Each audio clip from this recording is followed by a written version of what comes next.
m'appelle Pascaline Lafont. Nous sommes dans le cadre de la Semaine Bleue. On va parler de l'accompagnement du grand âge. Avec un slogan cette année qui me plaît beaucoup. Vieillir, une force à partager. C'est quelque chose que je crois et c'est un petit peu le propos que je vais développer pendant cette conférence gesticulée.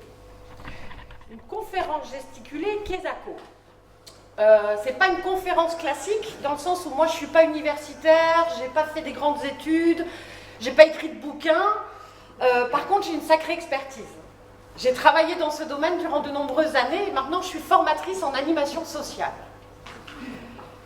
Ça va être gesticulé parce que j'ai envie d'être à l'aise sur scène, que je vais vous raconter des anecdotes, pas des récits inventés, des choses que j'ai vécues.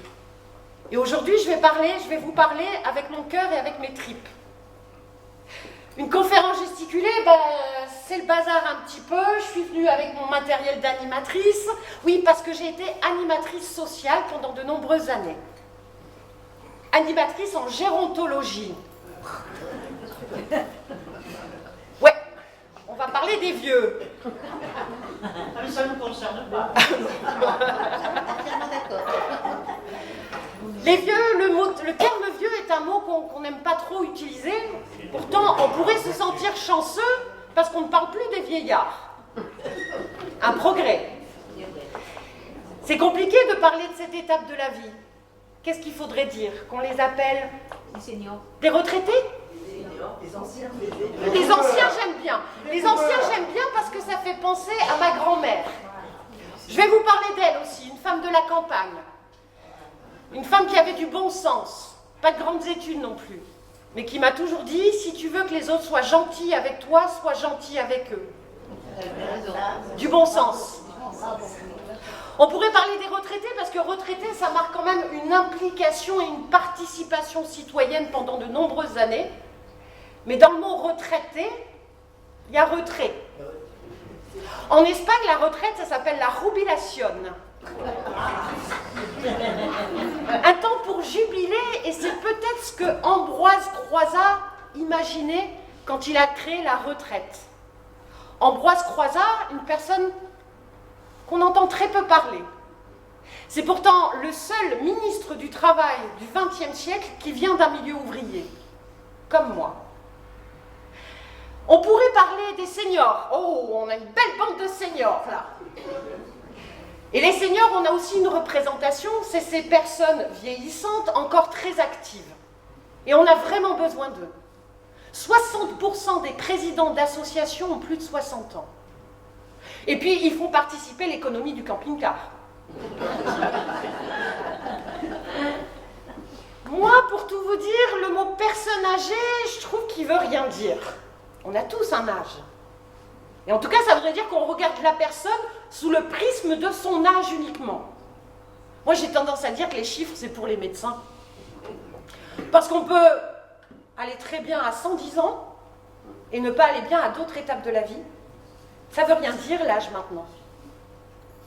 Moi, ce que je préfère comme terme, c'est personne vieille. Parce que vieux et vieille, ça veut dire qui est là depuis plus longtemps, qui a plus d'expérience que les autres. Et puis c'est assez naturel, il y a des jeunes, il y a des vieux, et c'est ça qui fait un tout.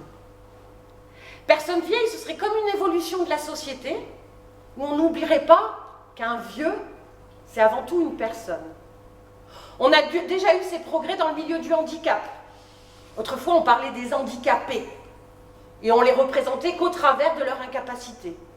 Maintenant, on parle de personnes porteuses de handicap. Et c'est peut-être pas la même chose. Vous allez dire que je bataille sur les mots, mais les mots, c'est important. C'est ça qui va nous permettre de nous comprendre et de faire un nous. Et puis j'aime bien le mot vieux parce que si vous le décomposez, dans vieux, il y a vie, et puis il y a eux.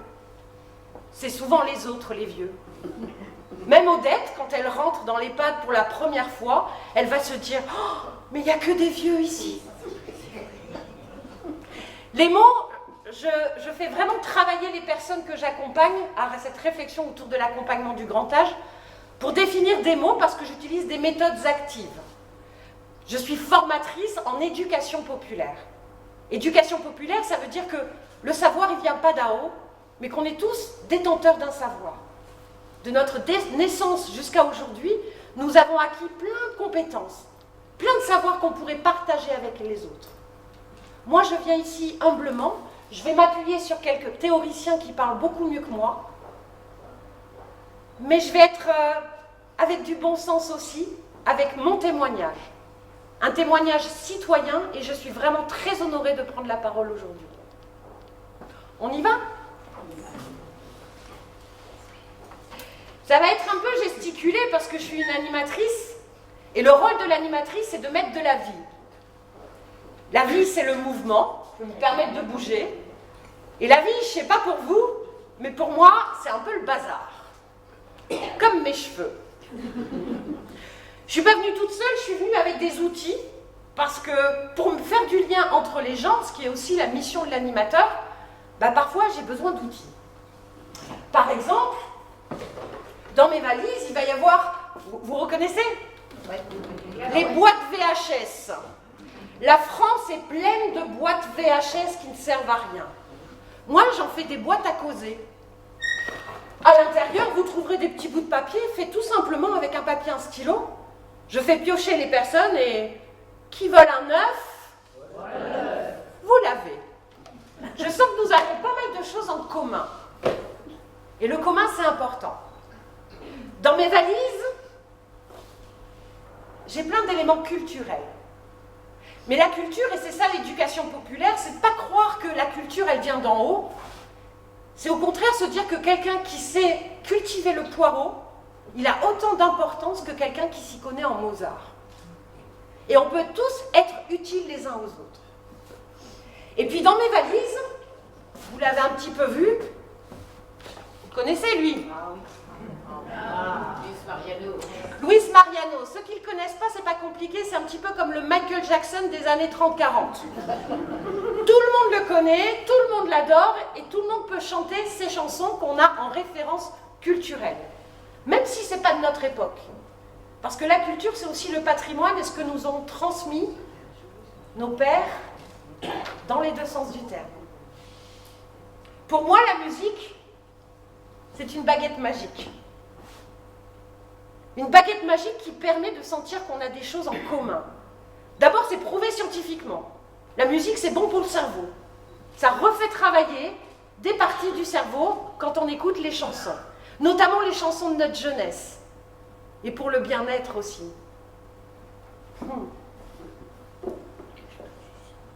Ça va ? Oui. Elle est rigolote, cette expression. Comment ça va ? Vous savez pourquoi on utilise le verbe aller ? Hein ? Pour marcher. Ce serait super. Est-ce que tu continues d'aller de l'avant ? C'est plus terre à terre. Ça date de Louis XIV. À cette époque, pour connaître l'état de santé de la personne, on faisait focus sur son intestin et ses fluides. Comment ça va ? C'était pour savoir si ça allait à la selle, aux toilettes. On se demandera plus jamais comment ça va de la même manière.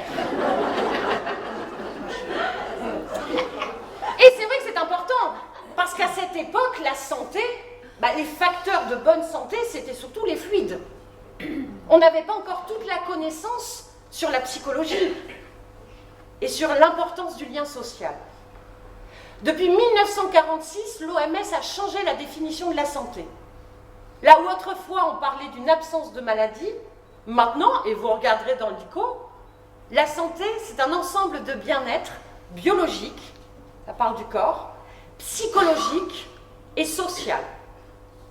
Le fait de continuer d'être en lien avec les autres fait partie de la santé. Et c'est pour ça que je suis très honorée de présenter cette conférence gesticulée grâce au Centre social de Sainte-Eulalie, parce que pour moi, un centre social, c'est aussi un acteur de la bonne santé du territoire. Continuer de mettre les gens en lien. Moi, je suis une vraie fille des années 80. J'ai grandi avec la télé, avec la radio. J'ai une très bonne culture musicale, mais en fait, je connais que les refrains. Parce que j'ai surtout regardé des publicités. Et que j'ai découvert la musique classique grâce à des publicités pour des serviettes hygiéniques. Vous l'avez ? Cette conférence, elle s'appelle « Laisse pas pépé dans un coin ». Elle va cette phrase résume mon propos et c'est une petite référence au film Dirty Dancing. Un gros succès des années 90 avec des super chansons qui m'ont fait danser. Et il y a une référence où le personnage principal dit « on laisse pas bébé dans un coin ». Ça va parler de références culturelles, parce que j'aime bien qu'on se questionne à qu'est-ce qu'on a tous en commun là, ici. Qu'est-ce qu'on a tous en commun avec tous les gens qui habitent en EHPAD? L'âge, non. On a tous un âge peut-être différent. La liberté, c'est ça qu'on va discuter. En tout cas, nous sommes tous des êtres humains. Donc nous avons tous des besoins. Il y a un gars, Maslow, qui a pondu une pyramide des besoins. On a tous des besoins fondamentaux. Dormir, respirer, manger, évacuer, dans les deux sens du terme. Je vais vous parler d'un grand monsieur, un gérontopsychologue qui m'a formé il y a presque 20 ans et qui disait que nous sommes tous une cocotte minute et qu'à l'intérieur ça boue et que ça peut exploser. On parle beaucoup de santé mentale et ce monsieur m'a fait comprendre que nous avons tous aussi une soupape pour éviter que ça explose. Et ça, c'est la force des mots, la force de la parole qui peut nous éviter d'exploser. Mais encore faut-il qu'on nous écoute.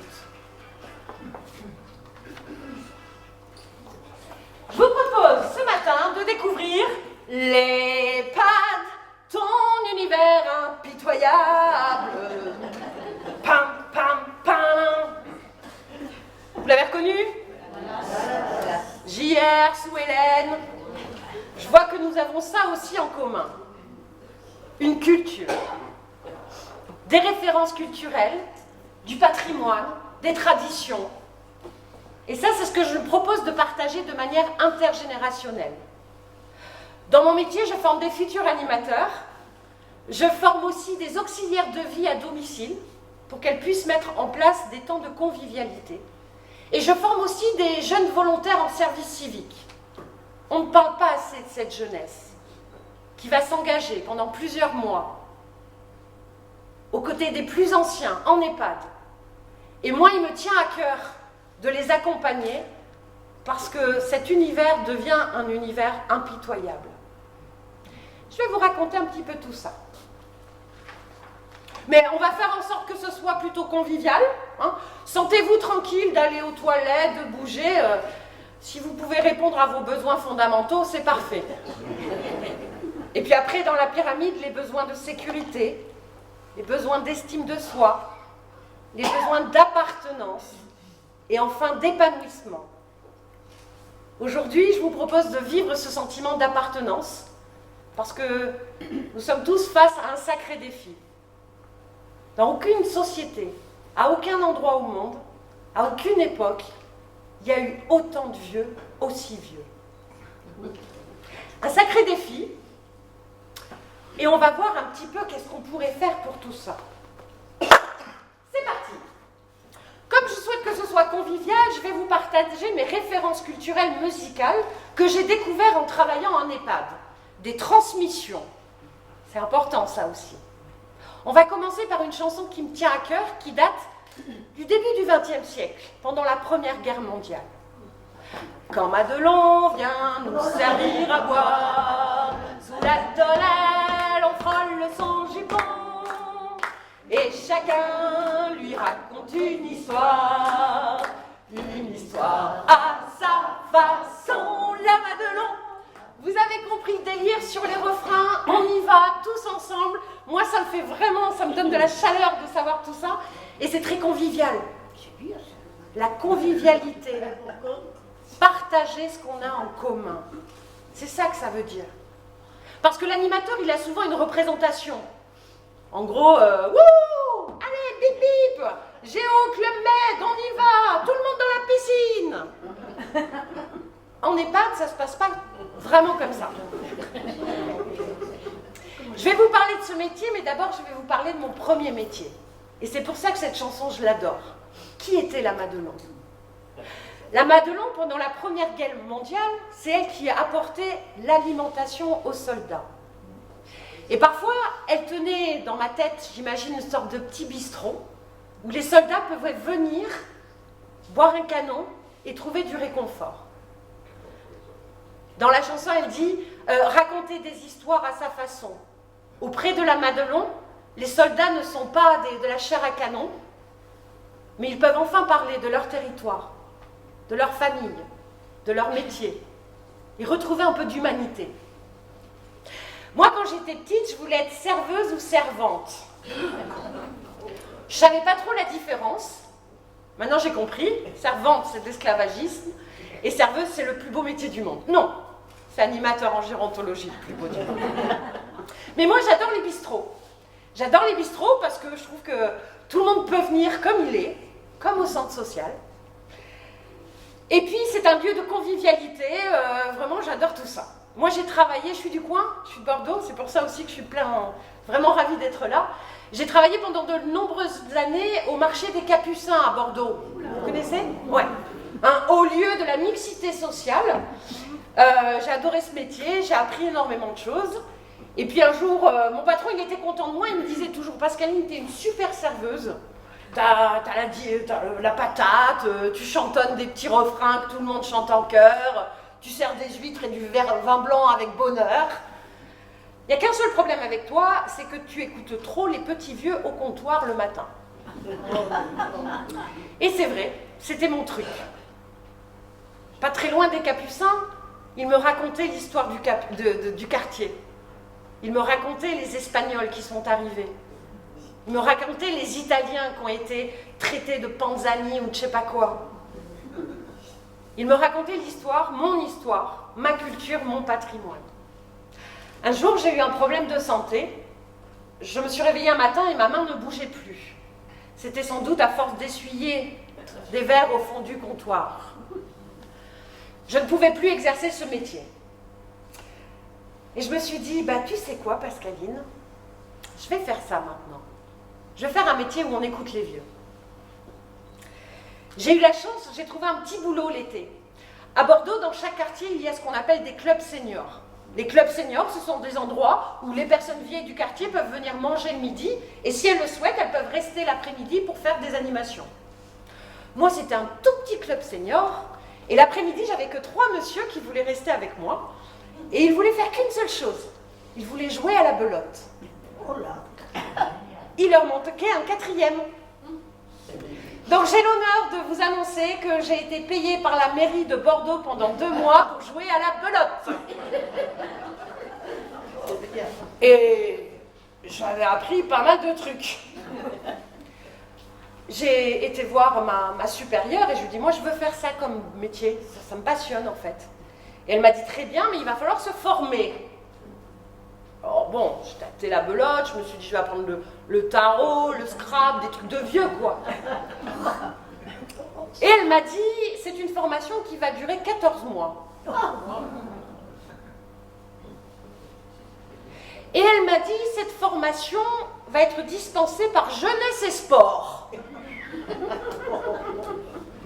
Je me suis quand même lancée dans l'aventure, c'était il y a presque 20 ans. Et j'ai passé mon BPGEPS animation sociale auprès d'un public âgé dépendant. Le début d'une passion. Une passion, je ne suis pas la seule à partager, parce que ça semble un petit peu fou d'être passionné d'animation en gérontologie. Mais dans tous les établissements qui accueillent des personnes âgées dépendantes, vous avez des passionnés d'animation comme moi. On s'est réunis dans un collectif, on s'appelle le GAG, le groupement des animateurs en gérontologie. Par ce BPGEPS, j'ai découvert l'éducation populaire, j'ai découvert la méthodologie de projet, j'ai découvert la force d'un collectif, la force d'un groupe. Rappelez-vous le sentiment d'appartenance. Et puis j'ai découvert le sens du mot accompagner. Accompagner, qu'est-ce que ça veut dire? Ac, comme pagne. Ac, c'est en mouvement. On continue d'aller de l'avant. Comme, c'est le partage. Dans communication, on partage une information. Et le pagne, c'est le pain. Accompagner quelqu'un, ça voudrait dire se mettre à table avec lui et partager du pain. Se mettre à la même hauteur. Le pain, forcément, c'est symbolique. C'est ce qui nous nourrit. Et je sais pas vous, mais moi, il n'y a pas que le pain qui me nourrit. Bien sûr, il y a le canard, parce que je viens d'une famille de Dordogne. Et puis, il y a plein de choses qui me nourrissent.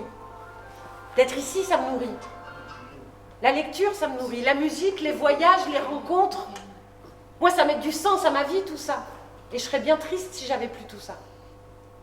En tant qu'animatrice en gérontologie, dans les EHPAD, je proposais ce qu'on appelle des ateliers, des temps où on regroupe les personnes pour discuter, pour papoter ou pour créer des choses. J'ai des techniques pour ça, pour favoriser l'expression des uns et des autres. Tous les matins, tous les lundis matins, par exemple, il y avait un atelier où je proposais des choses qui réunissaient les personnes. Qu'est-ce qu'elles avaient en commun? Tous les résidents de l'EHPAD, la télé. Du coup, je sortais mon télé 7 jours, et là, le télé 7 jours, il y a plein de choses autour desquelles on peut papoter et donner son opinion. Continuer d'avoir une opinion et de l'exprimer et d'être entendu. En EHPAD, comme dans de nombreux endroits, quand les gens s'ennuient, qu'est-ce qu'ils font? Ils allument la télé. Ils allument la télé ou ils critiquent les autres. Imaginez la scène. Odette et Huguette à l'entrée de l'EHPAD. Regarde donc Lucienne. Oh, regarde donc qui voilà. Le baveur. Elle part sans doute d'un monsieur qui a la maladie de Parkinson. Parkinson, c'est pas drôle. Au début, c'est la maladie du tremblement. Et puis, progressivement, les muscles vont se contracter et peut-être imposer une position pas simple aux personnes. Ce monsieur avait la tête qui penche, et oui, un filet de bave dégouliné. Ce que je ne vous ai pas dit, ce qu'on ne va pas se demander, c'est qu'est-ce qui se passe dans la culotte de Lucienne. Parce que elle, ce qu'elle pense, qu'est-ce qu'il fait là, celui-là? Non mais quand même, ça ne se fait pas en société de baver comme ça. On ne devrait pas l'accepter ici. Chacun fait ce qu'il peut avec ses fluides. Ce monsieur, il est venu dans un atelier un jour. Ces ateliers, un peu comme quand on va voir la Madelon, c'est l'occasion de ne plus être considéré comme un vieux, mais bien d'être pris en considération dans sa globalité, dans son histoire de vie. Ce monsieur, pendant cet atelier, il a osé dire devant tout le monde que quand il était jeune, il a grimpé l'Himalaya pour apporter des médicaments dans un village reculé. Et depuis ce jour, Lucienne et Odette, elle n'appelle plus le monsieur qui bave. Elle appelle le monsieur qui a grimpé l'Himalaya. Ça, c'est mon travail. Changer de regard. Changer de regard sur les vieux, changer de regard sur le métier d'animateur et changer de regard sur ces lieux qui restent encore des solutions. L'EHPAD, aujourd'hui, est considéré comme un mouroir. On y meurt, c'est vrai, mais on continue d'y vivre. Parce que la mort, c'est qu'un moment, et qu'avant, il y a de la vie. Je vais vous parler de ma mémé. C'est comme ça que j'ai découvert les EHPAD en accompagnant ma grand-mère. Au décès de mon père, elle n'a pas pu rester dans sa ferme isolée en Dordogne, et elle est donc venue dans un EHPAD pas très loin d'ici. J'ai pu l'accompagner pendant 8 ans, et ça a été des moments très forts pour moi. Ma mémé, elle était plutôt rude, et dans cette dernière période de la vie, j'ai vécu des grands moments de tendresse avec elle. À un moment, on s'est dit, tiens, Andrétou, c'est comme ça qu'on l'appelait, Andrétou, c'est une femme. Toutes les femmes aiment se pomponner. Elle a été touchée quand une jeune fille lui a proposé un temps pour se faire jolie. Et elle a dit oui, parce que c'était un temps où elle n'allait pas être seule. Mais seulement, on lui a mis du vernis à ongles. Ma mémé, elle avait plutôt les mains dans la terre. Et je savais, moi, qu'elle considérait que les gens qui portaient du vernis à ongles, c'était les femmes de mauvaise fréquentation dans son esprit. Comment, dans sa démence, elle a vécu ensuite le fait d'avoir du vernis à ongles. Il va falloir s'intéresser à la personne pour l'accompagner au mieux. Accompagner, c'est pas dire « Allez, viens, t'es une vieille, viens, je t'amène par là parce que je suis une pro et je sais ce qui est bon pour les vieilles. » Non. Accompagner quelqu'un, c'est dire « Salut, tu es qui, toi ? T'as fait quoi dans ta vie? Et tu veux quoi encore? Tu veux encore aller où? Et tu veux bien qu'on y aille ensemble? Lui mettre la main sur l'épaule pour sentir qu'elle a du soutien et continuer un petit peu le chemin avec elle en se mettant à la même hauteur. Une hauteur de citoyen, avec un parcours de vie. Mais j'ai une question pour vous. Le vieillissement de la population est-il une chance pour la société? Oui. Oui. Vous avez 3 heures.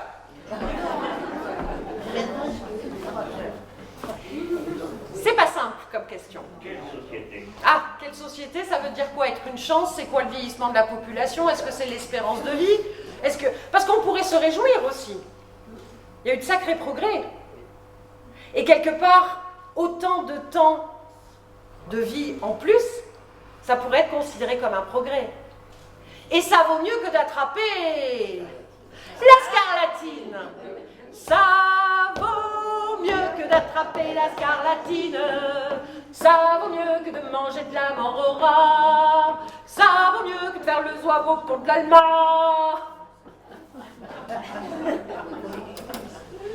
Se réjouir des progrès. Le XXe siècle a tellement apporté. Autrefois, c'était la charité chrétienne qui s'occupait des personnes vieilles, celles qui n'avaient pas de famille, parce que c'était souvent la problématique de la famille, simplement. La charité chrétienne, ils avaient des lieux un petit peu en extérieur des villes, et puis ils accueillaient les indigents, les fauteurs de troubles à l'ordre public, dont les vieux, qui n'avaient pas de famille. À cette époque, il n'y avait pas beaucoup de moyens, donc on leur demandait de participer dans ce lieu de vie. Une personne pouvait casser des noix, une autre pouvait merci, les chaussettes. Ou simplement donner la main ou réciter une prière pour les autres. Progressivement, ces lieux se sont transformés en lieux de soins. Il va falloir les protéger, ces personnes. Je ne sais pas si vous avez ces images où on voit des grands hangars avec des lits en fer forgé où ils ont tous une blouse blanche. À cette époque, on ne réfléchissait pas trop à la notion d'intimité. Ça a évolué, et puis il va falloir attendre Ambroise Croizat, qui va réfléchir à la retraite. On est juste à la sortie de la guerre. Mais ça va prendre du temps encore. D'abord, petite référence, en 1940, l'espérance de vie, 40 ans. La scarlatine. La scarlatine qui touchait énormément d'enfants en bas âge. Et puis ensuite, dans les années 70, l'espérance de vie est 70 ans. Tous les progrès autour de l'hygiène, autour des conditions de vie, permettent 30 ans de vie en plus. Quel progrès! Du coup, c'est en 1962 qu'on va parler pour la première fois du rapport Laroque. Le rapport Laroque, c'est une loi qui va parler de gérontologie sociale, mon dada. S'occuper du temps libre et des loisirs des personnes âgées pour éviter l'isolement et donc une meilleure santé va être noté dans la loi. Mais concrètement, avant qu'il se passe quelque chose, il va falloir attendre un peu. Dans les années 2000, et si je tiens ce bonhomme ou cette bonne femme qui un jour s'est dit « Tiens, on va appeler ça des EHPAD », je l'ai lié. Parce qu'il y a eu du progrès là aussi. Autrefois, on appelait ça des asiles de vieillards. Les hospices de vieillards. Ensuite, ce sont devenus des maisons de retraite. Et en 2002, on a décidé que ça allait s'appeler établissement d'hébergement pour personnes âgées dépendantes. Donc quand tu rentres dans cet établissement, en tout cas, tu es considéré comme une personne dépendante avec toutes les représentations qu'il y a derrière. Dépendant, ça veut dire qu'il y a besoin d'aide, au moins dans un acte du quotidien. Mais on peut continuer de faire plein de choses, même si on a besoin d'aide dans certains actes. Pourtant, Nicole Lepine, dans son livre « Vieillir d'institution », nous raconte. Le terme dépendance renvoie à l'image d'une personne qui a complètement perdu la maîtrise de sa vie et le contrôle d'elle-même. Les qualités de volonté personnelle, de responsabilité et d'autonomie lui sont niées. plus rien faire. Intéressant de se poser la question, qu'est-ce que c'est que l'autonomie? L'autonomie, quand je le demande à mes stagiaires, beaucoup répondent, c'est continuer de faire seul. Ça, c'est l'indépendance. Autonomie, au niveau de l'étymologie, ça veut dire continuer de vivre selon ses propres règles. Continuer de décider pour soi. Je vous donne un exemple. Odette est devenue fragile et elle ne peut plus s'habiller toute seule. La personne qui va l'accompagner à s'habiller le matin aura le choix. Soit elle va dans la penderie, elle prend un t-shirt et une jupe et elle aide Odette à s'habiller, mais là, elle ne l'accompagnera pas à son maintien de l'autonomie. Soit elle prend une jupe verte, une jupe bleue, et elle va lui demander « Odette, vous préférez aujourd'hui mettre la jupe bleue ou la jupe verte ?» Et c'est elle qui va décider. Donc, on peut être une personne en situation de dépendance, mais continuer d'être autonome. Et ça, c'est mon combat. Ça va? Non, je vais arrêter de vous poser la question maintenant. En 2002, il s'est passé un truc formidable. Une loi qui va changer vraiment, qui va régir tous les établissements médico-sociaux. Elle aura deux buts. Premièrement, le contrôle des établissements. On ne peut plus faire n'importe quoi avec les personnes vieilles. Parce qu'il y a eu aussi des histoires où on enfermait ces personnes dans des cachots. C'est plus possible. Et il va y avoir une deuxième orientation, c'est rendre les personnes acteurs du lieu et de leur vie. Alors là, c'est super, on se dit, ça y est, c'est gagné. Un endroit où on va pouvoir vieillir et être heureux. Notre bonne terre est une étoile, où toi aussi tu brilles un peu. Je viens te chanter la balade des gens heureux. Je viens te chanter la balade des gens heureux. Je suis émue parce que ça me rappelle tous les ateliers incitation au chant que j'organisais. Toutes les personnes me disaient non, moi je peux plus chanter. Et quand on leur proposait des évocations musicales, de refrains comme ça, tout le monde chantait en chœur. En général, on terminait par cette chanson, et puis je leur proposais une petite marseillaise tous ensemble. Il n'y en a pas beaucoup de lieux où on continue de la chanter tous ensemble. Nous sommes en 2002, tout va bien, une loi pense au bien-être, au contrôle des établissements, c'est parfait. Ça y est, c'est officiel. Maintenant, pour accepter de rentrer et de séjourner dans un établissement, on va signer un contrat. Alléluia. Et puis on va avoir un livret d'accueil qui va nous expliquer un petit peu le fonctionnement. On va nous parler des outils mis en place, les outils de la loi du 2 janvier 2002 qui sont obligatoires. Pour avoir les financements, les établissements doivent mettre en place ces outils. De quoi on parle? Il va y avoir d'abord le PAP. Non. Le projet d'accompagnement personnalisé.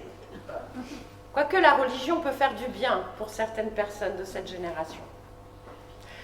Le PAP, le projet d'accompagnement personnalisé, dans l'idée, c'est super bon. On réunit la personne, des membres de sa famille et des membres de l'équipe qui vont les accompagner et on se fixe ensemble des objectifs. Qu'est-ce qui est important pour la personne?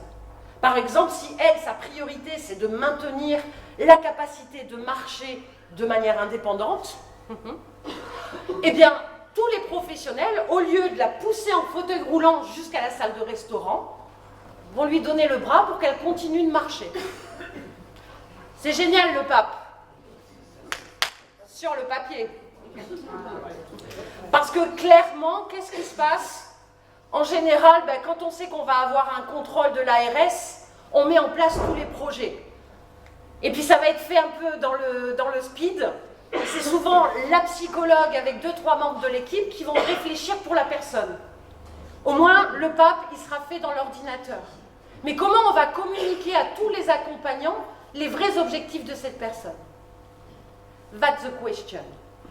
Et quand une personne vient pour travailler en tant qu'intérimaire, est-ce qu'on va lui donner le temps de prendre accès et d'avoir l'information qui a été travaillée? Pas toujours. Je vous raconte mon témoignage, mais je veux aussi dire qu'il y a des personnes et des directions qui se battent pour bien faire les choses.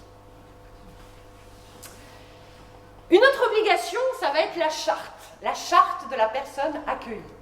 Alors ça, c'est beau. Ça va parler de respect de la vie privée, le droit à l'intimité, le droit à l'intégrité, à la dignité, le droit d'aller et venir. Ça, l'obligation, chaque établissement a pour obligation de l'afficher. Et ça, je peux vous dire que c'est respecté partout. On la voit, cette charte. Mais où sont les lieux où on va discuter et se mettre d'accord, avoir un questionnement éthique? Qu'est-ce que c'est que la dignité? Qu'est-ce que c'est que l'intégrité? Pourtant, la haute autorité de santé dit qu'il faut qu'il y ait ces espaces. Mais concrètement, j'ai jamais vu ça. Le pape, il va y avoir aussi comme autre projet d'accompagnement personnalisé, il va aussi avoir le projet d'établissement. C'est une obligation. Tous les 5 ans, tous les établissements doivent se questionner sur leurs pratiques et envisager des axes d'amélioration. Les projets ne sont pas toujours à jour, mais en tout cas, il y a une volonté. Ces projets d'établissement, ça va d'abord parler de l'historique de l'établissement pour mettre sur le papier les valeurs portées par cet établissement. Moi, j'ai toujours travaillé dans des EHPAD associatifs. Je suis restée plus de 5 ans dans un EHPAD où l'histoire de cet EHPAD, c'était 12 personnes, 12 couples de bourgeois bordelais vieillissants, mais pas autant que leurs bonnes, et qui se sont dit, elles ont été à notre service toute notre vie, on ne peut pas les laisser comme ça dans la rue, on va leur monter une institution. C'était il y a 180 ans, et cet EHPAD existe toujours, avec des valeurs fortes qui sont clamées dans le projet d'établissement, prendre soin du plus fragile. On peut se poser la question, quelles sont les valeurs de certains établissements? Quand on sait qu'en France, 44% des établissements des EHPAD sont privés, sont publics. 31% sont associatifs. Une mobilisation citoyenne pour faire des lieux qui ont du sens et qui correspondent à des valeurs. Et 25% sont privés. Privés, ça date des années 70. Maintenant, on peut investir en bourse sur cet accueil de personnes âgées. Sur les 10 plus grandes fortunes de France, 2 détiennent des EHPAD. C'est pas la même chose. Car clairement, eux, vous avez entendu Corian et compagnie, leur valeur, leur projet d'établissement, c'est de faire du pognon. Mais ça, ils ne vous le diront pas. Maintenant, j'accompagne des stagiaires et j'ai la chance de continuer d'aller visiter des EHPAD régulièrement. Pas très longtemps, je suis allée dans un EHPAD où, quand je suis rentrée dans l'établissement, il y avait une belle banderole, faite en papier crépon. Et sur cette banderole, il y avait marqué « Bienvenue chez vous ». Alors, je ne sais pas si quand vous rentrez chez vous le soir, il y a une banderole pour vous rappeler que ici c'est chez vous, mais ça semble pas très naturel tout ça. Un résident d'EHPAD est-il chez lui? Certes, il va payer un loyer et il va pouvoir toucher les APL. Mais qu'est-ce que c'est que ce sentiment de se sentir chez soi? Il y a un théoricien, un philosophe du soin que j'aime beaucoup qui s'appelle Bachelard, et qui a dit, ce sentiment d'être chez soi, c'est 3 choses, 3 niveaux. Il y a d'abord, et c'est pas facile à dire, le chez-soi social.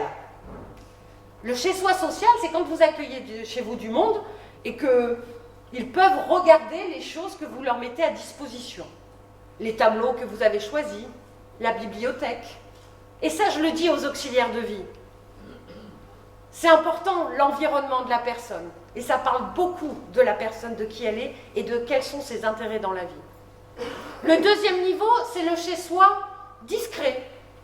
En général, une vieille soupière très moche qu'on a héritée de Tata Huguette et qu'on garde dans un coin. C'est le chez-soi discret. Des éléments qui nous rappellent notre historique et notre chez nous aussi. Et puis enfin, il y a le chez-soi secret. Le chez-soi secret, ça peut se passer dans la salle de bain ou dans la table de chevet, enfin des endroits où normalement il n'y a que vous qui y avez accès. Quand on devient une personne âgée dépendante et qu'on a besoin d'accompagnement dans l'entretien de notre environnement, à domicile ou en EHPAD, on n'a plus accès à ce chez-soi secret. En tout cas, c'est un leurre de dire que les personnes vont être chez elles dans ces institutions. Par contre, on peut leur permettre d'habiter le lieu. Et habiter, ça veut dire quelque chose. Les centres sociaux accompagnent les personnes à être des habitants du territoire. Habitat, habitum, habitae, avoir des habitudes. Et habiter un territoire, c'est aussi vivre des relations. Et ça, c'est pour Bibi. Oui, parce qu'on pourrait se demander aussi qui sont les professionnels de l'EHPAD et de l'accompagnement et quelles sont leurs missions. Grosso modo, 55% vont avoir une blouse blanche, plus de la moitié en blouse, pour un lieu d'hébergement. On n'est pas à l'hôpital. Il va y avoir le médecin coordinateur qui fait le lien avec les médecins de l'extérieur que continuent d'avoir les habitants d'EHPAD. Il va y avoir les infirmières et puis les aides-soignantes.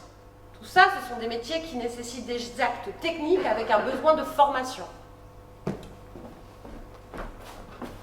Il va y avoir les blouses jaunes, ce qu'on appelle les agents de service hôtelier. Ils vont s'occuper de tout ce qui est restauration, hôtellerie, lingerie. Et ça, il n'y a pas besoin de diplôme. Tout le monde est bienvenu, comme chez McDo. Pourtant, c'est pas la même chose de faire le ménage dans un hôtel que dans un EHPAD. Et pour tout vous dire, si je suis devenue formatrice, c'est pour accompagner ces jeunes filles. 98% sont des femmes. Parce qu'on ne leur donne pas forcément les moyens. Toutes ces personnes vont être formées tous les ans au risque d'incendie. Une journée de travail pour tout le monde autour des risques d'incendie. Mais ces filles-là, elles auront très peu de formation autour de qu'est-ce que c'est être en lien avec une personne vieille. Comment répondre et comment les écouter. Ce sont des techniques que j'enseigne maintenant, mais elles, on ne leur donne pas les moyens. Et parfois, le bon sens ne suffit pas. Je vous montre. Une ASH, une blouse jaune, a pour mission ce matin d'ouvrir les volets chez Odette. Elle a eu une mini-formation où on lui a dit que le respect de chez la personne, c'était d'abord de frapper chez elle avant d'entrer. Donc elle va frapper à la porte. Ça ne répond pas. Ça ne répond pas. Vous inquiétez pas, elle aura la clé.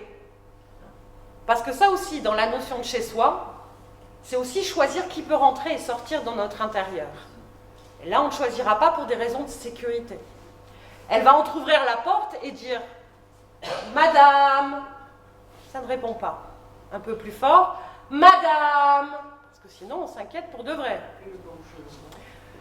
Et là, elle va entendre « Oui ». Ok, la personne lui donne l'autorisation de rentrer chez elle. Elle peut y aller. « Bonjour Madame Massin ».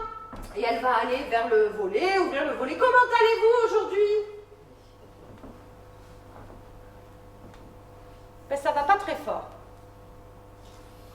J'ai mal partout. Mon mari me manque, il est mort il y a 2 ans. Je suis une charge. Je coûte cher à ma famille. Franchement, je ne sais plus ce que je fais sur Terre. Si la personne n'est pas formée, elle va répondre avec du bon sens. Le bon sens, c'est de lui apporter de la joie à tout prix. Mais dans la vie, il n'y a pas que la joie. Et comment on accueille les autres émotions? Alors, comme elle n'est pas formée, elle va lui dire « Oh, mais madame machin, faut pas dire ça, regardez, il fait beau !» Et que va vivre la personne? Elle m'a demandé comment j'allais, mais je ne peux pas lui exprimer vraiment ce que je pense. Et elle va se renfermer sur elle-même, ne plus faire confiance dans la relation aussi avec ses accompagnants. Ça aurait pris 5 minutes. C'est pas une perte de temps. 5 minutes de se mettre à la même hauteur et de lui dire « Bah oui, je vois bien que ça ne va pas aujourd'hui. Qu'est-ce qui se passe? Vous voulez m'en parler ?» Elle aura continué sa plainte. Et elle a le droit de se plaindre. Elle a le droit d'être entendue dans cette étape de vie qui est difficile. Et moi, je lui ai répondu « Bah ouais, j'imagine que c'est pas simple ce que vous dites. » Mais par contre, vous savez, moi j'aime bien quand on passe des moments ensemble. Et ça me ferait drôlement plaisir que vous me rejoigniez un petit peu plus tard parce qu'on a prévu une promenade avec d'autres personnes. Et vous, je sais que vous n'êtes pas la dernière et j'aime bien vos blagues. 3 minutes. Elle se serait sentie entendue. Et c'est ça aussi qu'ont besoin les personnes âgées. Où sont les espaces où on peut se plaindre et être accepté même si on se plaint? Vous allez me dire le psy. Mais alors si on doit tous, à tous les moments, frapper chez le psychologue, il y a du boulot. Moi je crois à la force de la fraternité. Parce que des moments difficiles, on en vit tous à toutes les époques de la vie. Souvent je joue cette conférence dans des forums autour du bien vieillir. Moi j'ai du mal avec ce terme bien vieillir. D'abord parce qu'on n'a pas tous le même bien et le même mal. Fini l'époque où le dimanche, il y avait le curé qui nous disait ce qui était bien et ce qui est mal. Et maintenant, c'est une question très individuelle, très intime. Je préfère parler du vieillir au mieux pour la personne. Parce qu'on n'a pas tous la même manière de vouloir vieillir et de pouvoir vieillir. Le bien vieillir, on a tous cette représentation où ça veut dire rester en forme. Puis vous savez tout ce qu'il faut faire pour rester en forme. 5 fruits et légumes par jour, pas trop, hein? Voilà. Et vous le faites tous, bien sûr. Ouais. L'injonction au bien vieillir, ça devient une responsabilité individuelle. Et ceux qui subissent des incapacités, qui ont des problèmes, ça deviendrait mal vieillir. Alors que c'est naturel, les fleurs fanent. Pour moi, vieillir au mieux pour la personne, ça voudrait dire savoir qu'on peut continuer de compter sur les autres et de bénéficier de la solidarité. Savoir qu'on continue de compter pour les autres et qu'on a des liens et des gens qui nous montrent qu'on est important pour eux. Et enfin, peut-être sentir que les autres continuent de compter sur nous. Et moi, mon propos, il est de vous dire que les personnes vieilles, elles peuvent encore être bien utiles. Surtout par rapport à une jeunesse qui souffre aussi beaucoup. Je reviens à mes moutons. On a donc des blouses blanches, on a des blouses jaunes. Et puis on va aller avoir ici tout le reste. L'administratif, la comptable, la direction, la psy, l'homme d'entretien, tout ce beau monde. Et puis il va y avoir l'animatrice. Sur 100 professionnels, un professionnel sera diplômé de l'animation. Et on ne parlera peut-être pas le même langage. Là où autrefois nous étions tous autour du maintien de l'autonomie, quels sont les endroits où on a réfléchi à ce que veut dire l'autonomie? Ce qui est terrible, comme c'est un secteur qui est très mal vu, plus personne ne veut y aller, mais plus personne ne veut y travailler. Du coup, on a du mal à recruter des personnes diplômées. Et vous savez quoi? C'est les blouses jaunes qui vont prendre des blouses blanches. Sans formation, elles vont faire des actes techniques et s'appeler ce qu'on dit les faisants fonction.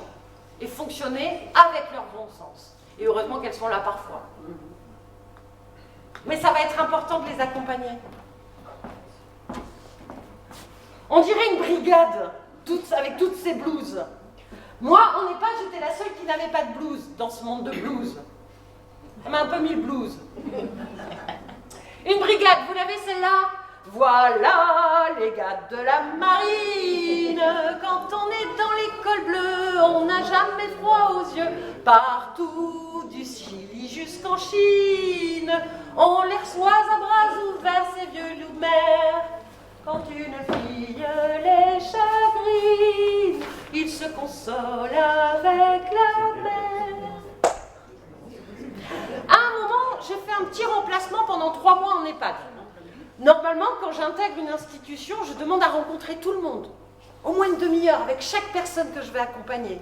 Pour savoir qui elle est, pour savoir ce qu'elle a envie, pour connaître son parcours, son identité, sa singularité. Là, je n'avais pas vraiment le temps. En moyenne, c'était un EHPAD classique. En moyenne, en France, c'est 70 résidents dans un EHPAD moyen.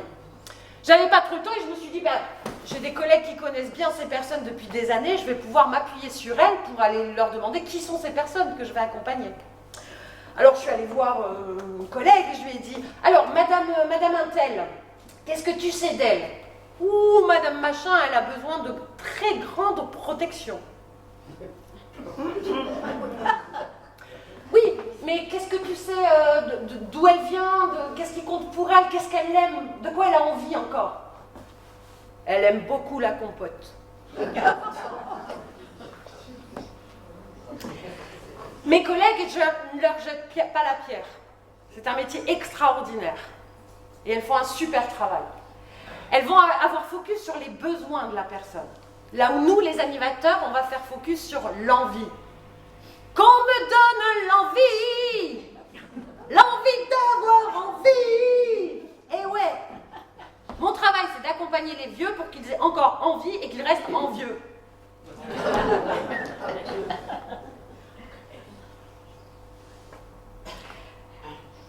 On a besoin d'empathie. Et l'empathie, contrairement à la sympathie, l'empathie, ça se travaille. C'est une compétence qu'on enseigne dans certains pays chez les enfants. Et moi, j'essaye aussi de donner des cours autour de l'intelligence émotionnelle. Savoir se mettre à la place de l'autre, qu'est-ce qu'il ressent sans prendre sa douleur. Un sacré challenge. La première fois que je suis rentrée dans une maison de retraite où j'allais travailler pendant 6 ans, j'étais un peu stressée, c'était mon premier jour, et je suis rentrée et je lui ai dit, j'ai vu un monsieur, je lui ai dit, bonjour monsieur, comment allez-vous? Moi je vais travailler ici. Et lui il m'a répondu, tu veux pas me sucer? Véridique. Moi j'avais déjà un petit peu de bouteille, je connaissais les pathologies, puis j'avais déjà traîné avec des personnes qui ont ce type de pathologie. On appelle ça la démence frontale. Moi je les aime bien parce qu'en fait ils font qu'est-ce qu'ils veulent. Tout ce qu'on fait, tout ce que le vernis social nous dit qu'en société il faut faire ça ou il faut faire ça, pouh, a pu.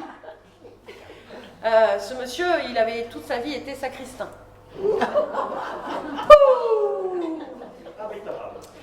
Moi, comme j'ai été formée, j'ai eu une communication dite adaptée.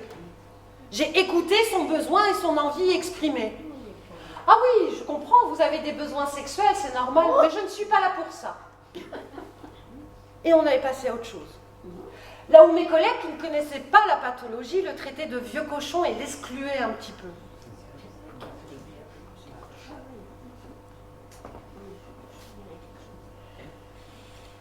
Pas simple de savoir quoi dire à Odette, 86 ans, qui veut sa maman. Faut que je vous parle d'Alzheimer.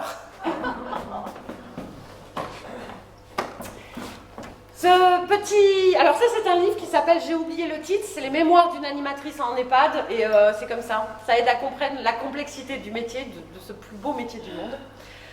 C'est un gérontopsychologue qui me l'a dit il y a 20 ans. Je le clame un peu partout, auprès de mes stagiaires, dans les conférences, parce que ça aide à comprendre, non pas qu'est-ce qui se passe au niveau de cerveau quand on a la maladie d'Alzheimer, mais bien qu'est-ce que ça fait en fait. Ok ? On part du principe que la vie est un livre. Quand vous naissez, vos parents, ils ont un projet pour vous. Ils vous donnent un prénom, et vous avez votre nom de famille. Le prénom, c'est pas pour rien. Ils avaient quelque chose, ils souhaitaient quelque chose pour vous.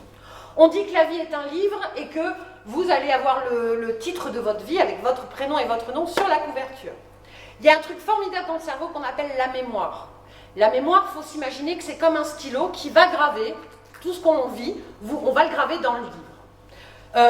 Par exemple, quand vous êtes petit, vous allez apprendre à reconnaître votre papa, votre maman, vos proches. Vous allez apprendre les couleurs, les fleurs, les métiers. Vous allez apprendre les proverbes, parce que vous avez tonton Roger pendant les repas de famille qui dira voilà. Vous allez apprendre des comptines, vous allez apprendre des chansons que vos parents écoutent. Puis vous allez aller à l'école, vous allez apprendre des comptines, des fables, les fables de La Fontaine. Vous allez apprendre plein de choses, la géographie, l'histoire. Vous allez avoir des copains, vous allez apprendre les jeux, vous allez partir en vacances avec vos cousins, vous allez faire un herbier, vous allez être proche de votre parrain, de votre marraine, vous allez peut-être aller au lycée, on n'en sait rien, vous découvrir une passion pour le sport ou pour la musique. Vous allez avoir 15 ans. 15 ans, c'est pas rien comme âge. 15 ans, c'est l'âge où on comprend qu'on n'est pas obligé de vivre comme ses parents, qu'on va se construire notre propre vie, avec nos propres goûts. On va peut-être continuer, peut-être qu'on va voir les premiers petits copains, on va aller à des concerts, on va se faire plein de souvenirs, toujours des connaissances qu'on grave. On va peut-être rencontrer l'amour. Peut-être qu'on va se marier. Je ne suis pas mariée, mais je me dis que le mariage, ça doit être une sacrée journée. D'abord, sacré investissement. Et puis, on a tous nos amis, toute notre famille, qui sont là pour célébrer l'amour. Quand on a des événements aussi forts, on va le graver dans le livre de notre mémoire, mais avec un marqueur noir, bien gras, bien épais. Bien. Pour les moments joyeux, comme pour les moments très tristes. On a un marqueur. On va continuer, on s'est marié, on va peut-être trouver un boulot, on va prendre tous les matins le bus de 7h52 pour aller au travail, et puis on va avoir des enfants peut-être, et puis on va travailler, on va partir en vacances, on va continuer de vivre la culture de notre époque, continuer d'avoir des nouveaux goûts, des choses qu'on kiffe, etc., etc. Les enfants vont grandir, ils vont partir, on va être à la retraite. On va devoir se réinventer une vie. Peut-être qu'on va partir pendant 1 mois en camping-car au Portugal, etc., etc. Et si on n'a pas de chance, parce que la maladie d'Alzheimer touche 1 personne sur 8 de plus de 60 ans. Ce n'est pas la majorité. Et seuls 22% des personnes qui habitent en EHPAD ont la maladie d'Alzheimer. C'est déjà beaucoup. En général, ils habitent dans ce qu'on appelle une unité protégée. Ils vont avoir besoin de plus de sécurité que les autres. Parce que c'est la première cause de rentrer en EHPAD, on y va pour la sécurité. Qu'est-ce qui se passe quand on a la maladie d'Alzheimer ? On continue de vivre le moment présent, de vivre des grandes émotions, mais il n'y a plus d'encre dans le stylo. Ce qu'on va vivre, on ne va plus le graver dans notre mémoire. Odette, j'ai fêté avec elle ses 92 ans. Je peux vous dire qu'elle a pris plaisir à manger cette tarte aux fraises, et que dans le moment présent, c'était très joyeux. Mais 2 heures après, je ne pourrai plus lui en reparler. Elle ne se rappellera pas. Par contre, elle va sûrement se rappeler de la pièce montée qu'elle a mangée le jour de son mariage. Elle va pouvoir continuer de me raconter plein de choses. Une époque que je n'ai pas connue et j'adore les entendre parler de cette époque. Malheureusement, c'est une maladie neuroévolutive et elle va continuer d'effacer. Progressivement, ce n'est plus un stylo qu'elle a, mais une gomme.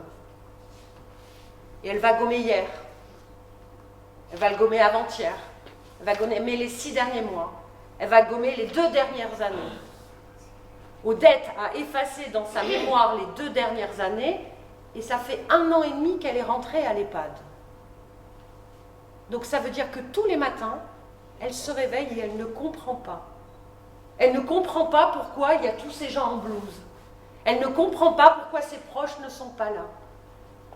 Et nous, notre travail, c'est de l'accompagner à montrer que nous la connaissons. Odette, vous ne reconnaissez pas, mais c'est bien vous, Odette, qui habitez du côté de Saint-Sulpice et Camérac. Pardon. Moi, je vous connais, je connais votre fils aussi, je connais tout ça. Et elle va être rassurée parce qu'on lui apportera des éléments de sa singularité. C'est une maladie neuroévolutive et ça va continuer. Ça va continuer. Des fois, des personnes me disent « Oh, je suis quand même plus jeune que vous. » Et moi, mon travail, c'est de ne pas aller à l'opposition de sa réalité. Qu'est-ce que ça change qu'elle pense qu'elle ait 24 ans? Au contraire, je vais lui proposer d'aller guincher. Ça continue, et malheureusement, elle peut avoir tellement effacé qu'elle ne se rappelle pas d'avoir eu des enfants. Et ça, c'est terrible pour la famille. C'est ce qu'on appelle le deuil blanc. Mais il y a quelque chose qu'elle va garder jusqu'au bout, c'est son intelligence émotionnelle. Quand sa fille va s'approcher d'elle et lui dire « Bonjour maman », Odette va être surprise, elle va dire « Comment ça maman, je n'ai pas d'enfant ». Par contre, cette personne ressemble beaucoup à ma sœur et elle a l'air de venir vers moi avec beaucoup d'amour. Ça, elle va le sentir, l'amour, jusqu'au bout. Elle va effacer. J'ai accompagné une personne qui avait habité en Afrique jusqu'à ses 25 ans. Et le matin, elle se réveillait en gueulant « Où sont les Noirs ?» Si on ne connaît pas la maladie, si si on ne connaît pas l'histoire de la personne, elle semble complètement folle. Et on va appeler ça des troubles du comportement. Alors qu'au final, ça a du sens. Nous allons être les enquêteurs. Qui était cette vie et elle en est à quel stade de sa vie? Ce qui est terrible, c'est qu'il va falloir s'adapter en permanence. Le matin, Odette, elle croit qu'elle a 18 ans. À 10h, elle croit qu'elle a 62 ans. À 3h, elle est dans la réalité. Et c'est pas facile d'être une vieille femme. À 4h de l'après-midi, elle pense qu'elle a 35 ans, qu'elle doit absolument prendre le train de 17h42 qu'elle a pris pendant de nombreuses années pour aller chercher ses enfants à l'école. Et croyez-moi que c'est une vérité à laquelle elle croit. Imaginez qu'on vous empêche d'aller chercher vos enfants à l'école. Il va falloir des techniques pour la remettre dans le moment présent. Peut-être parler de tout ça au passé, et puis parler de ses enfants. Des techniques, et donc des formations. Je vais vous parler d'un couple, on les appelait le combo gagnant. Lui, Parkinson, elle, Alzheimer. La tête et les jambes. Ils s'étaient rencontrés pendant la guerre dans un petit bal perdu. Non, je ne me souviens plus du nom du bal perdu. Ce dont je me souviens, c'est de ces amoureux qui ne regardaient rien autour d'eux. Il y avait tant d'insouciance dans leurs gestes émus. Alors quelle importance, le nom du bal perdu. C'est les émotions qui comptent. Maintenant, je vais vous parler de l'apogée de ma carrière. Cette dame, elle était de Paris. Comme elle avait la maladie d'Alzheimer, on parlait beaucoup du passé, d'autrefois. Elle me racontait le bistrot de ses parents, des Auvergnats. Elle me racontait plein de choses. Et un jour, elle m'a dit, j'aimerais bien revoir Paris. Oh, moi, faut pas me le dire deux fois. Ah ouais, vous voulez qu'on aille à Paris? On va y aller. On a loué un bus, 50 places. 10 personnes, dont 3 porteuses de la maladie d'Alzheimer et 2 en fauteuil roulant. 8 professionnels mobilisés pendant 4 jours. Et le reste, des familles et des bénévoles qui ont payé leur voyage et participé avec ces personnes. Et c'était un moment formidable. L'apogée de ma carrière, Tour Eiffel, le restaurant gastronomique du 2e étage. Et j'ai dû commander 2 menus en mixé. Mixé, c'est quand les personnes ont des troubles du comportement, des troubles de la déglutition. Il va falloir hacher très fin pour qu'elle ne s'étouffe pas. Et moi, je peux vous dire qu'on peut continuer de boire du Ricard quand on a cette maladie. Il suffit de gélifier un petit peu. Il y a des techniques, on s'adapte et on va continuer de s'adapter. Mais alors, que fait une animatrice en gérontologie?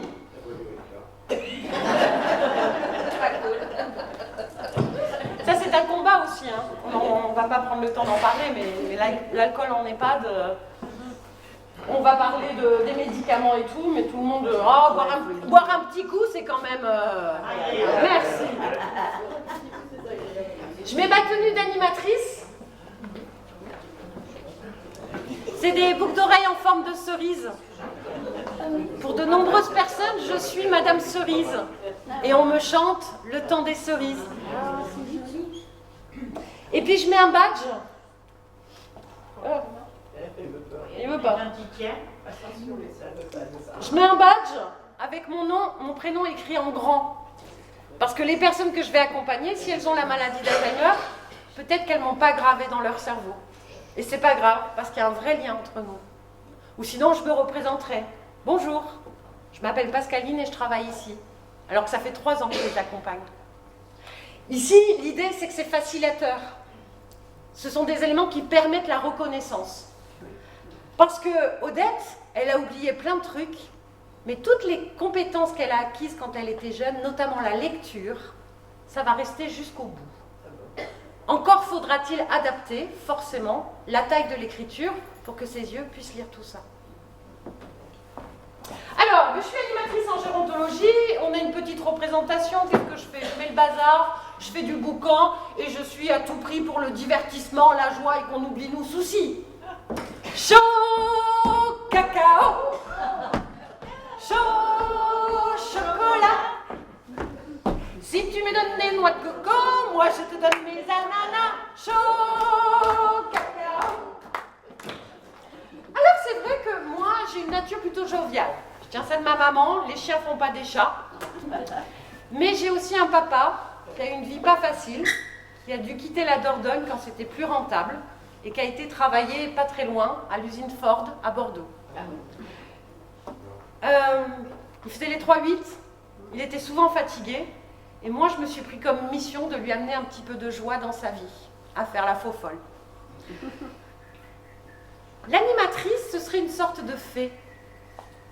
Je suis la fédération de bonheur. Je vais rendre l'œil vif à tous ces dépressifs. Et puis je vais déculpabiliser toutes ces familles. La société leur envoie qu'elles ont abandonné leurs parents en EHPAD. Oh!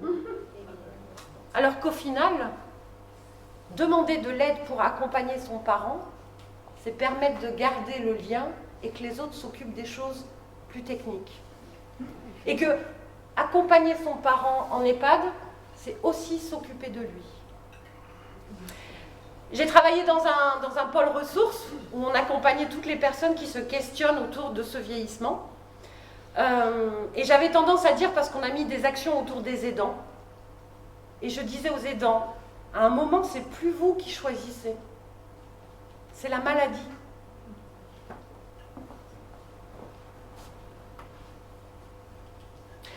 Vous la connaissez, elle? Parce que c'est plutôt ce titre. Je voudrais bien, mais je peux point. Compliqué de représenter cette joie en permanence. Et figurez-vous que je ne suis pas un puits de joie sans fin. Je me nourris des rencontres, mais la séparation des tâches fait qu'on a chacun notre boulot. Et qu'il incomberait à moi, l'animateur, de rendre l'œil vif à tout le monde. C'est pas possible. Par contre, je vais travailler à développer une ambiance sociale. Et aussi à proposer des activités adaptées à la personne. Imaginez, ça me touche en tant qu'être humain de voir ce monsieur en EHPAD tout seul. Alors pour l'occuper, je vais lui proposer « Monsieur, est-ce que vous voulez faire un pulse ?» Un pulse? Peut-être que j'ai fait un travail de connaissance et que c'est sa passion, peut-être. Mais sinon, qui font des pulses? C'est une activité qu'on propose souvent aux enfants. Moi, mon travail en tant qu'animatrice, c'est de lui dire « Monsieur, j'ai rencontré le centre social, vous savez, juste à côté de l'EHPAD. Eh bien, figurez-vous qu'ils font une collecte des jouets pour les enfants dans le besoin. Et ils cherchent des bénévoles pour vérifier que tous les pulses sont complets. Est-ce que ça vous dirait d'être bénévole pour le centre social ?» C'est pas la même chose. Et c'est aussi mon travail d'ouvrir l'EHPAD sur l'extérieur. Alors un sacré challenge. Hein, on a l'impression que c'est un mouroir, on ne veut même pas le regarder, l'EHPAD. Et pourtant, ça devient un lieu de ressources sur les territoires. Il y a ce qu'on appelle des tiers-lieux qui se créent en EHPAD. Il y a des bars, des bistrots, des licences 4 qui sont ouvertes en EHPAD. Il paraît qu'il y a même la Poste qui envisage de mettre le bureau de poste dans l'EHPAD pour créer du lien. Pourquoi pas? Je me rappelle la première fois que j'ai fait des ateliers, c'était dans mon stage, il y a 20 ans. J'avais fait tout comme il faut, hein, les stagiaires. Alors, méthodologie de projet, je m'intéresse aux personnes, je vois ce qui leur plaît. J'avais réuni quelques dames, et puis on lisait le journal, et il y avait l'anniversaire de la mort de Jacques Brel. Et je voyais que ça prenait. Oh, qu'est-ce qu'il est sexy. Oh, moi je l'aime pas. Enfin, elles disaient leur opinion sur Jacques Brel. Et je leur ai proposé, si vous voulez, mesdames, la semaine prochaine, on se réunit, puis on va écouter des chansons de Jacques Brel pour vivre de l'émotion. J'avais fait tout ce qu'il fallait, j'avais marqué sur le planning la semaine prochaine, atelier autour de Jacques Brel, tout ça. Et là, il y a la directrice qui me tombe dessus. Pascaline, c'est quoi ça? Ah, je comprends pas, j'ai fait vraiment, je voulais bien faire, hein, donc j'avais fait tout ce qu'on m'avait appris en formation.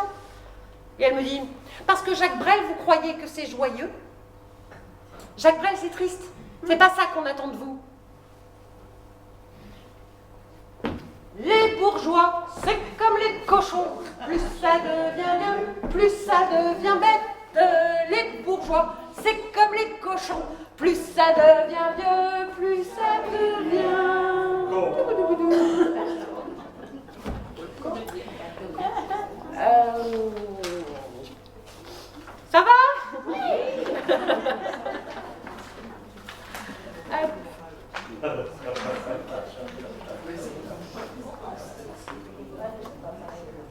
Moi, progressivement, je suis devenue coordinatrice de vie sociale. J'ai passé un diplôme et ma mission, c'était justement de réunir tous les acteurs de l'accompagnement pour réfléchir à faire mieux et à prendre en considération les personnes. Je déteste ce mot, prise en charge. C'est-à-dire qu'on est lourd, qu'on coûte, qu'on pèse. Moi, je veux parler d'une prise en considération des personnes. Donc régulièrement, je demandais à ma directrice des temps de réunion. Mais il y en a des temps de réunion. Et pendant ces temps-là, on n'est pas avec les résidents. C'est une vraie complexité, tout ça. Et elle m'a dit, mais Pascaline, on n'a pas le temps de réfléchir. On n'a pas le temps de réfléchir.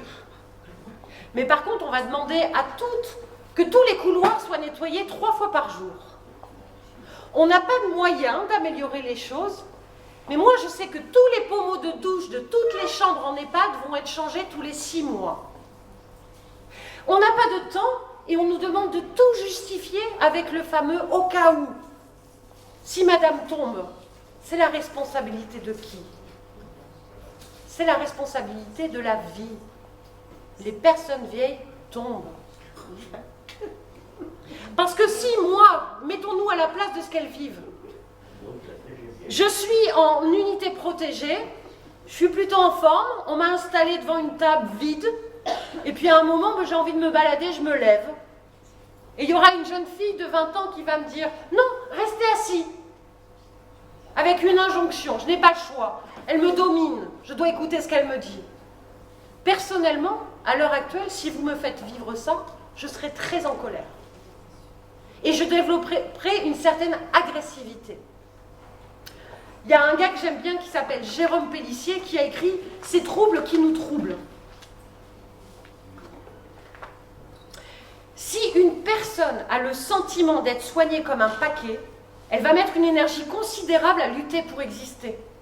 Individuellement, contrecarrant systématiquement sa prise en charge et solliciter encore plus de moyens.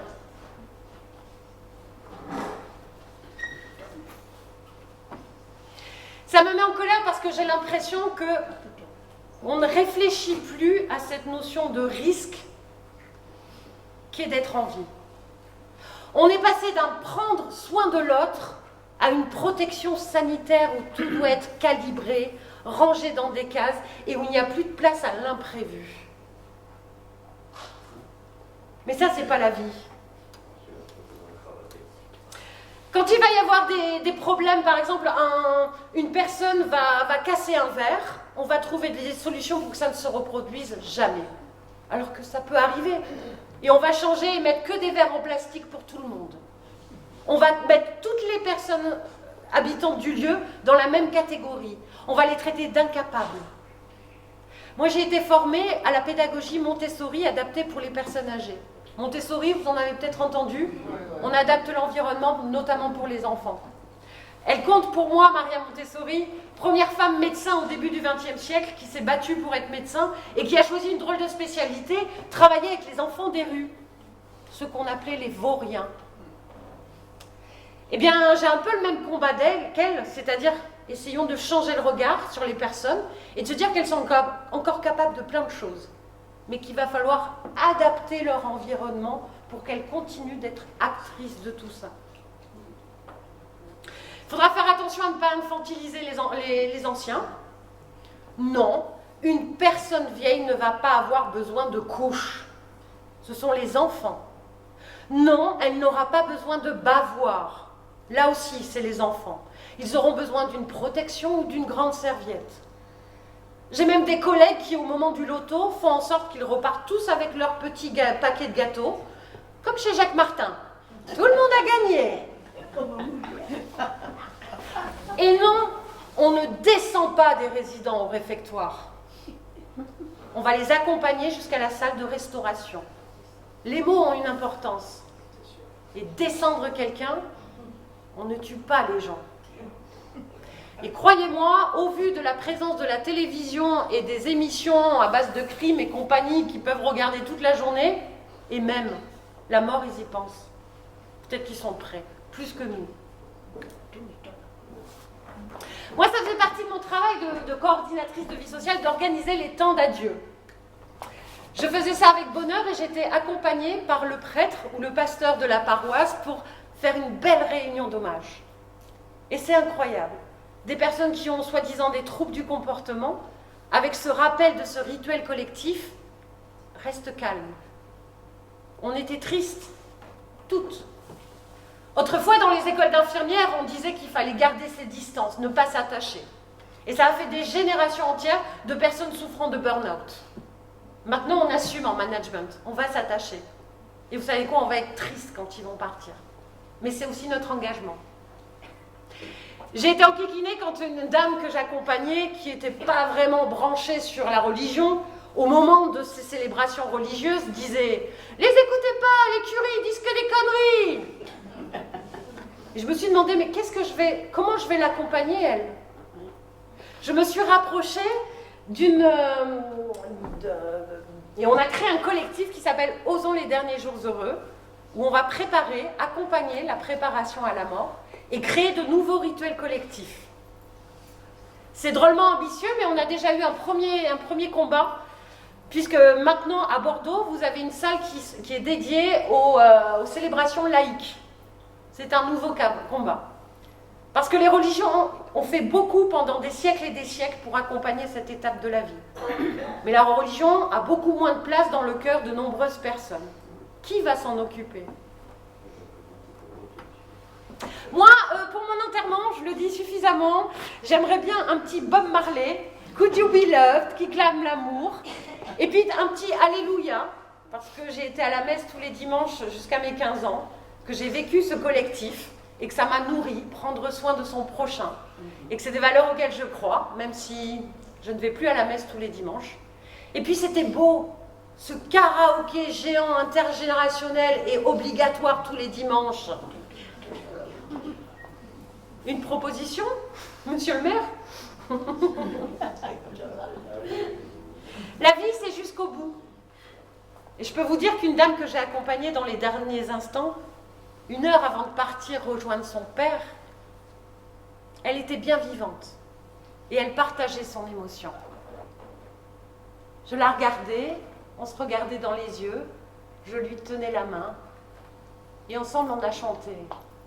Quand il me prend dans ses bras, qu'il me parle tout bas, je vois la vie en rose.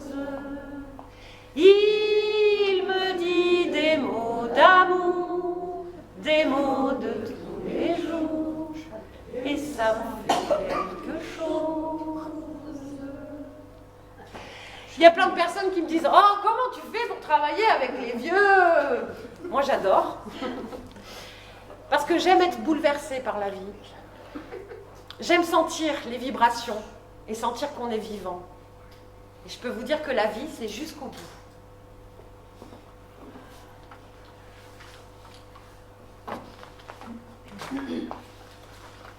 Pour mon enterrement, j'aimerais bien aussi une chanson type Le chant des partisans. Amis, entendu le vol noir des corbeaux sur nos plaines. Oh, et partisans, ouvriers, paysans, c'est l'alarme. Ce soir, l'ennemi connaîtra le bruit du sang et des larmes. Mais moi, c'est la version de Zebda qui me l'a appris. Celle où ils disent « Motivé, motivé, il faut rester motivé ». Parce que les prévisions démographiques nous promettent de drôles de périodes, avec des expressions très anxiogènes. On va parler du tsunami gris, du papy crash, de l'hiver démographique. Winter is coming. Mais moi, j'ai une bonne nouvelle. C'est que ça ne va pas être les mêmes vieux. Fini Odette qui a connu la guerre, qui se contente d'avoir un toit, de quoi manger, en chantant la Java bleue. Les baby-boomers arrivent. Je peux vous dire que c'est plus la Java bleue qu'on va écouter, mais plutôt Led Zeppelin. Hop, du rock. Et fini les ateliers pompons. On va faire des ateliers banderoles.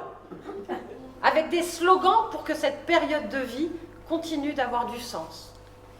C'est d'ailleurs ce que fait un collectif, le Comité national autoproclamé des vieux, peut-être que vous en avez entendu parler, le CNAV, qui ont ce combat d'entendre notamment les seniors préparer et revendiquer des choses pour leur propre vieillissement. Moi, je suis persuadée que parler de cette époque de la vie, ça nous permet de parler de la vie. Et quand j'accompagne des projets intergénérationnels, quand je mets en lien Lucie, 16 ans, et Odette, 86 ans, et que Odette lui raconte que quand elle était jeune, elle faisait 6 km pour aller à pied à l'école. Et que c'était une super période parce qu'elle était avec ses copines. Et que c'était son émancipation pour ne pas avoir la même vie difficile que ses parents. Quand Odette nous raconte qu'autrefois, elle allait chez le poissonnier et qu'il n'y avait pas de plastique, qu'on emballait ça dans du papier journal, et que ça allait très bien. Je me dis que les vieux, ils peuvent encore être bien utiles, notamment pour notre jeunesse. Une philosophe du soin que j'aime beaucoup, qui s'appelle Cynthia Fleury, elle dit « Il y a des risques qui font partie des soins. Prendre soin de l'autre, c'est pas l'empêcher de prendre des risques. C'est contre-intuitif, on se dit que le soin, c'est une absence totale de risque. Pourtant, dans la santé, il y a un rapport à la vie et nécessairement une prise de risque. Quand on sort de chez soi, on prend un risque. Mais si on s'isole, on ne vit plus rien. »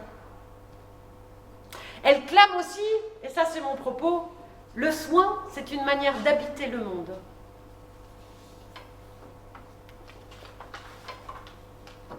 Alors à partir, c'est bientôt fini, hein. À partir de quel âge on devient vieux? L'âge, ça ne veut plus rien dire.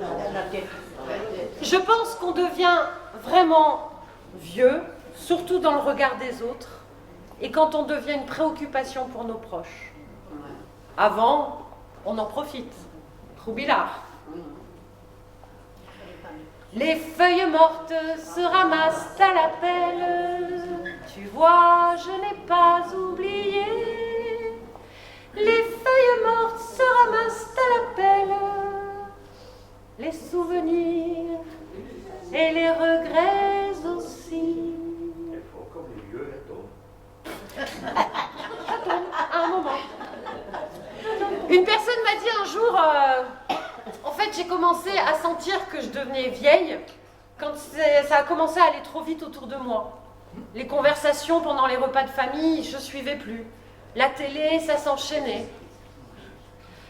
Moi je pense que je commence déjà à devenir un petit peu vieille. De toute manière, oui, vieux ça veut dire qu'il est là depuis plus longtemps que l'autre. Nous sommes tous le vieux de quelqu'un. Mais je trouve que la vie, elle va un petit peu trop vite en ce moment. Et que le monde, il y a trop d'informations. J'arrive plus à suivre moi non plus.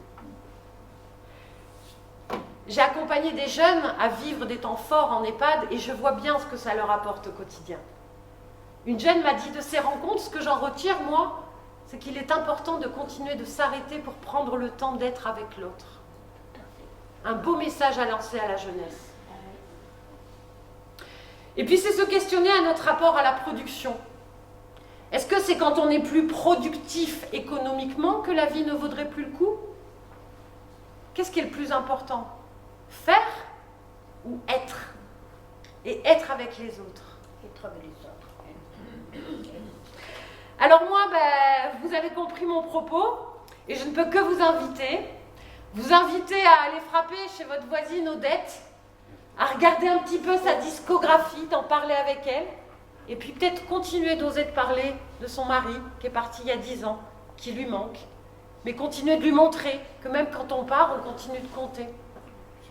Je vous invite aussi à continuer de responsabiliser et de demander de l'aide aux personnes dites fragiles. J'y crois pas, moi, à cette histoire qu'il y aurait des gens forts et des gens fragiles. Un des slogans que clame le CNAV, c'est aussi tous forts et fragiles à toutes les étapes de la vie. Et c'est pour ça qu'on a tous besoin les uns les autres. Le CNAV clame aussi moins de protection sanitaire, plus de vie. Ce sera mon propos. Je vous remercie de m'avoir écouté. La vie est là, qui nous tient par le bras. Oh là là là, c'est magnifique. Des jours heureux, des baisers langoureux. Oh là là là.